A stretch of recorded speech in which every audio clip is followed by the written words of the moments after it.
Activities in the Nigerian information communications technology contributed 16.66% to the nation's real gross domestic product in Q4 of 2023.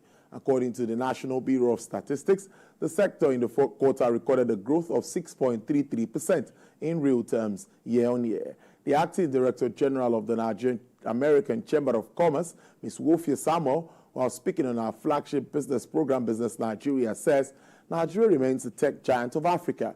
Current innovations taking place across the board. Nigerian tech sector, we do have some of the biggest giants from Africa situated here in Nigeria, be it Southern Africa, West Africa, East Africa. The technology space in Nigeria cannot be overlooked. So from the likes of Flutterwave, to name a few of them, all of these companies are situated here in Nigeria, have at one point or the other studied in the US. So it's the knowledge they've gained in the US, they've intermixed the knowledge they've gained in Nigeria and maybe across other countries, and predominantly from the US, and then they set up their own technological firms and companies. And so far, it's been working. So for the technology sector, America has several tech-enabled platforms, several tech-enabled events, several tech-enabled fora and conversations that they ensure Nigerians are on, just to further that conversation, further that dialogue on how to enhance tech. What we've done is been amazing. We've seen Nigerians developing lots of apps that have helped to simplify processes of payments. The banking industry is a typical example that has been influenced majorly by technology. Our banking processes have become very seamless.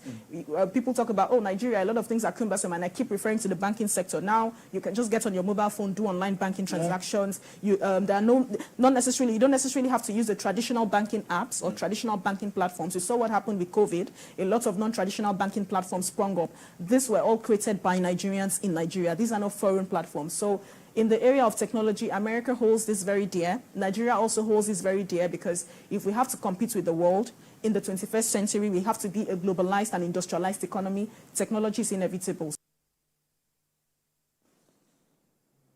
Moving on, Asian shares struck Wall Street lower today as sticky U.S. inflation forced markets to slash bets on how the Federal Reserves might ease this year, sending the dollar flying to a 34-year high against the yuan. Europe is set for a subdued trade ahead of Europe's central bank's meeting, with Euro Stock 50 futures little changed. In Asia,